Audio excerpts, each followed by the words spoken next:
Olá, alunos da Escola Tuiuti, tudo bem com vocês? Professor Wagner Chaves, de Geografia, trazendo mais uma aula. E hoje a gente vai dar início no nosso capítulo 2. Vamos falar sobre a industrialização no Brasil.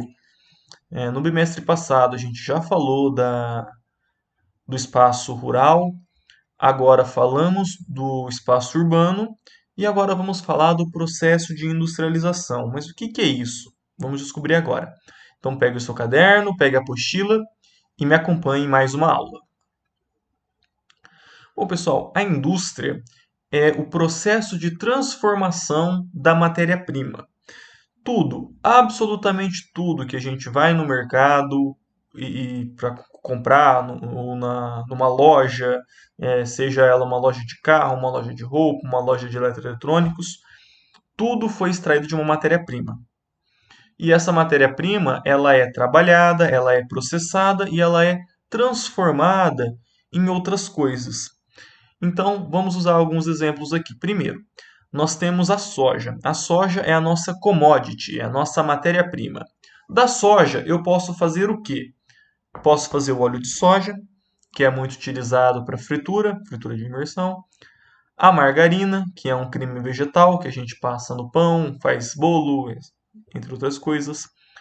O leite de soja, que é bastante consumido por quem tem alguma alergia ao leite ou alguma intolerância à lactose, então toma um leite de soja.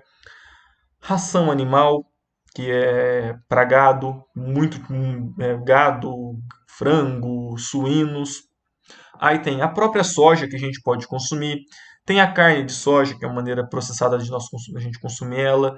Tem o molho shoyu, que é aquele molho salgado, e o tofu, que é uma espécie de queijo feito a partir da soja, tanto o tofu quanto o shoyu bastante consumidos no Japão, além de outras N coisas que a gente pode fazer a partir da soja. Então, às vezes, para quem se pergunta por que o Brasil produz muita soja, o que faz com soja?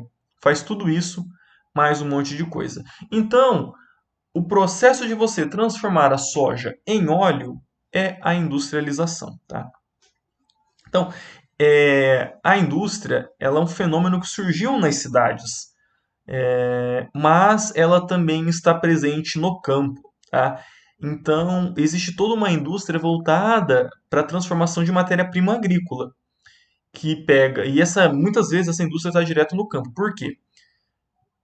Transportar matéria-prima não é um produto muito barato, tá? A depender do produto, pode estragar, como é o caso do leite. Então, quando a gente fala, por exemplo, das fábricas de pasteurização de leite, que vai colocar o leite na caixinha, ou na indústria de laticínios, queijo, iogurte, margarina, requeijão, essas coisas que todas vêm do leite, elas têm que ficar próximos do seu centro produtor de matéria-prima. Então, essas indústrias estão sempre bem próximas ao campo, tá? E existem indústrias que estão ligadas no campo. É um exemplo da indústria sucroalcooleira, tá? Essa palavra estranha aí é o quê? É a indústria da cana-de-açúcar, tá? Então, vamos dar aqui um outro exemplo. A nossa matéria-prima agora, a nossa commodity, é a cana-de-açúcar. Com a cana-de-açúcar, a gente pode fazer o quê? Biodiesel, o álcool que a gente está limpando as nossas mãos agora, o etanol, que é o álcool de carro, açúcar, pode fazer melaço, pode fazer açúcar mascavo, pode fazer rapadura, pode fazer algumas bebidas destiladas, enfim, a palha da cana pode virar ração animal também. Ou seja, se aproveita um monte dessa matéria-prima. E normalmente essa indústria sucroalcooleira, essas usinas ou refinarias, elas estão no campo, tá? Elas nem chegam a vir para a cidade, justamente para ficar próximo da matéria-prima. Então, em vez de você pegar a cana, levar para a indústria, que é em outra cidade, e da indústria vai virar álcool e você vai levar para o mercado consumidor, não, o próprio campo já trabalha essa matéria-prima, já transforma em álcool, já transforma em açúcar e de lá segue para o mercado consumidor, tá bom? Bom, É, mas a industrialização, pessoal, quando a gente fala de indústria, essa transformação da matéria-prima, a gente pode estar falando de produtos diferentes, de intensidades diferentes, de produtos, formas de você transformar essa matéria-prima diferentes. Então, nós temos estágios de industrialização ou até mesmo processos, tá? Então, vamos começar com o mais simples, que é o processo artesanal. O que é um artesão? É uma pessoa que vai pegar uma matéria-prima e vai transformar ela. Pode ser um pedaço de madeira em que ela vai esculpir, pode ser uma rocha que ela vai lapidar para fazer uma joia, pode ser qualquer coisa que ele tira da natureza para transformar no seu objeto, seja ele decorativo, seja ele funcional, enfim, tá? Então, o artesão, ele é baseado na produção individual, ou seja, uma pessoa ou algumas poucas pessoas fazendo o serviço, tá? O artesão, ele normalmente domina todas as partes do processo produtivo. O que significa isso, professor? Ele faz tudo. Ele coleta a matéria-prima, ele processa ela e ele transforma, tá? Essa imagem que vocês estão vendo aí é lá do estado do Tocantins, do Jalapão, Parque do Jalapão. O Parque do Jalapão cresce um capim conhecido como capim dourado. Acho que vocês já ouviram falar. Provavelmente a mãe de vocês deve ter alguma joia, algum adorno de capim dourado que é bem famoso e é bem bonito, tá? O capim dourado, ele tem que ser retirado, colhido de uma determinada forma em uma época específica do ano. Se você for lá e colher o capim errado, o capim vai morrer. Então, as pessoas têm que saber colher esse capim. Normalmente quem faz esse trabalho são as mulheres e elas colhem o capim, é, transformam ele em fios, né, em espécie de fios ou de umas ligas, uma espécie de fio mesmo, uma corda, e trançam esse capim. E aí faz o que você imaginar. Faz brinco, faz colar, faz cesta, faz bolsa, faz porta-joia. Tudo que pode ser feito com essa fibra do capim dourado, elas fazem. Então, elas dominam todas as partes do processo produtivo. Elas colhem, elas transformam e, em muitos casos, elas vendem também. Tá? Obviamente, se você comprar um brinco de capim dourado em Maringá, não vai ser uma pessoa dessa que fez, não vai ser artesã. Mas essa pessoa vendeu para joalheria, ou enfim, para quem está revendendo. Tá? Então, esse é o método de produção artesanal, é o método mais simples que a gente tem. A produção, a coleta da matéria-prima, a comercialização, toda ela é feita de maneira ou individual ou de um pequeno grupo, tá? Então, o capim dourado só acontece lá no Jalapão. E as pessoas que trabalham no capim dourado só lá no Jalapão do Tocantins, tá bom? Aí depois nós temos o outro método, que é a indústria manufatureira. Manufatureira, pessoal, tá? Com as mãos, tá? E a indústria de manufatura, ela é quase igual à indústria do artesão. Geralmente uma ou poucas pessoas que trabalham, mas sem o auxílio de máquinas, ou as máquinas são mais simplificadas, são mais rústicas, tá? A indústria manufatureira, a gente pode falar que ela surgiu lá no século XVII. Então, nós temos ali a Idade Média, a Idade Média acaba no século XV e XVI, começa o aumento das cidades e surge as corporações de ofício. Tá? O que é uma corporação de ofício? Você tinha lá uma pessoa que era um sapateiro. E as pessoas começam a morar mais na cidade e vão precisar de mais sapatos. Aí o sapateiro vai fazer o quê? Ele vai começar a ensinar outras pessoas a fazer sapato. E ele começa uma pequena oficina, tá? Normalmente, na produção manufatureira, as pessoas ainda assim dominam todas as partes do processo de produção, tá? Eles fazem é, todo o processo com as mãos também, sem utilização de máquinas, e eles conhecem todo o processo, desde uma coisa mais simples, seja lá, tratar o couro, até o processo mais sofisticado, que é da costura, por exemplo, tá? Então, essa produção manufatureira, ela já é baseada na divisão do trabalho, tá? Ou seja, as pessoas elas sabiam fazer toda a produção, mas agora começa a dividir as tarefas para você aumentar a produção, conseguir produzir mais, por consequência, vender mais e ganhar mais dinheiro. Então, vamos lá usar o exemplo do capim dourado. Uma pessoa colhe o capim dourado. A outra só transforma em fibra. A outra só faz as tranças e uma vai especializar em fazer brinco. A outra vai fazer bolsa. A outra vai fazer porta-joias. Então, com isso, você potencializa, você torna o serviço mais rápido. Tá? E lembrando, uso de ferramentas ou máquinas muito simplificadas, tá? Existe a produção manufatureira ainda, tá, gente? Quando a gente vai... Alguns produtos, quando a gente compra um produto artesanal, por que que ele é tão caro? Porque ele não foi feito em série. Porque ele foi feito de uma maneira muito específica. Às vezes você quer um produto personalizado. Sabe aquelas... Ó, vai chegar o Dia dos Pais agora. Aquelas tábuas de churrasco escrito o nome do pai ou aqueles com símbolo de time. Por que que é tão caro aqueles produtos? Porque você chegou e encomendou. Olha, eu quero desse modo aqui. Então o artesão vai ter que ir lá, vai ter que fazer. Não é algo que ele já pega pronto lá do estoque para vender. Não. Beleza? E por fim, nós temos a produção maquinofatureira de máquinas, tá? Maquinofatura, máquina. Essa indústria maquinofatureira ela surgiu lá no século XVIII, durante a Revolução Industrial, na Inglaterra. Tá? A gente trabalha com fases da Revolução Industrial. Então, a primeira fase ela foi impulsionada pela indústria têxtil. Indústria têxtil é a indústria de tecido, tá, gente? Fabricação de tecido a partir da lã tosqueada das ovelhas e depois do algodão. Tá?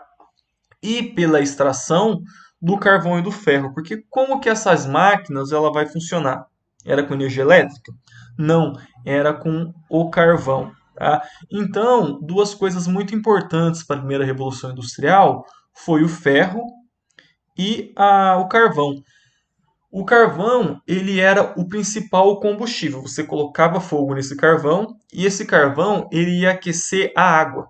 A água ela ficava numa caldeira uma estrutura feita de ferro, e essa água ela entrava em ebulição, ela começava a ferver, e esse vapor da água quente movimentavam as máquinas. Então aí a gente tem um esqueminha bem simplificado das máquinas movidas a vapor. Então estão vendo ali a fogueirinha com um carvão, logo acima a caldeira, tá? Então a caldeira cheia de água, no caninho de cima o vapor, sai o vapor, sabe? Esse vapor ele vai movimentar os cilindros, que vai fazer com que essa máquina funcione.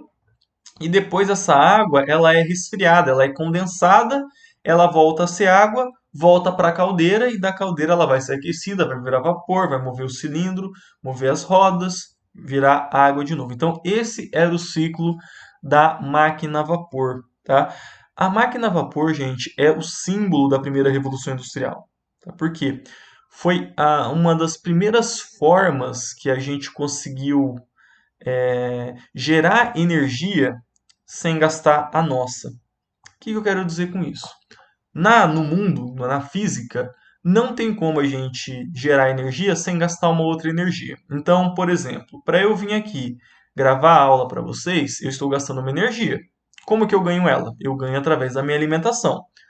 Durante toda a história, o ser humano, ele sobreviveu, a energia dele é através da sua alimentação. Em alguns momentos é mais fácil, outros mais difícil, quando nós éramos, por exemplo, caçadores-coletores. Tá? Quando a gente utiliza a força de uma vaca, de um, de um boi puxando um cavalo, a gente tem que alimentar esse cavalo. Então, nós estamos gastando comida para gerar energia também. Tá? E uma das primeiras formas que a gente encontrou para gerar energia sem gastar a nossa é através da roda d'água. Alguém aqui já viu roda d'água? Acho que já, né? É um eixo que eles colocam no rio e o rio vai passando e vai girando essa roda d'água e vai gerando trabalho. Alguns moinhos antigos funcionavam já com roda d'água. No Brasil, as moendas de cana funcionavam com roda d'água. Ou seja, você não está usando a sua energia, você está usando a própria energia da natureza. E o mecanismo para a gente fazer energia hidrelétrica hoje é o mesmo. Tá? Mas esses modos eles têm alguns limitadores. Tá? E aqui não. Aqui você não precisava de rio, você só precisava de carvão e ferro para fazer a caldeira, e você conseguia fazer a sua máquina a vapor. O potencial energético dela era muito grande, tá? Bom, outro símbolo da Revolução Industrial foi a locomotiva, o trem, a Maria Fumaça, tá? Por quê? Qual que era o transporte antes do trem?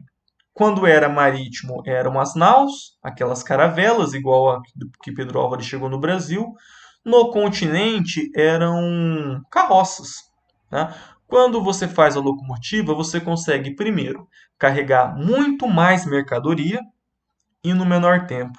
Então, isso aqui, gente, é uma revolução, porque você está carregando muito mais produtos. Inclusive, até hoje, dentro do continente, é muito difícil você desbancar a capacidade de transporte de um trem, tá?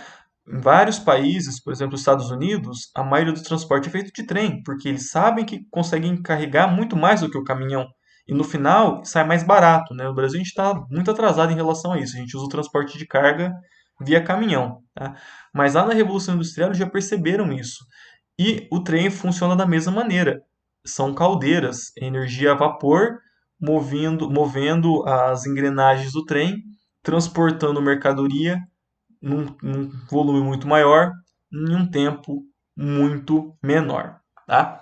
E por fim também as cidades, porque a indústria ela é um fenômeno da cidade. Existe a indústria no campo, como nós vimos, mas a urbanização e industrialização estão ligados, porque a indústria só foi viável quando as pessoas saíram do campo, ou seja, ocorreu o êxodo rural, passaram a ocupar as cidades, e nas cidades ela tinha uma mão de obra muito grande e você tinha que ocupar essas pessoas. Então as fábricas faziam esse papel, ocupavam toda essa mão de obra. Então no final da Idade Média e o início do renascimento das cidades, o trabalhador artesão ele passou primeiro para as corporações de ofício e das corporações de ofício ele acabou indo para as fábricas, tá?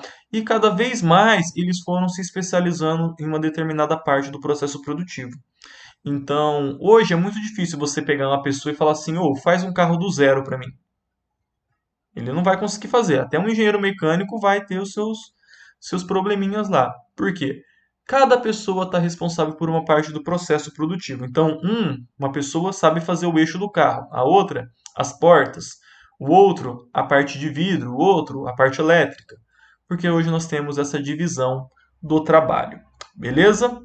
Bom, pessoal, vou ficando por aqui. Peço que vocês fiquem em casa, que vocês lavem as mãos constantemente. Um abraço e até mais.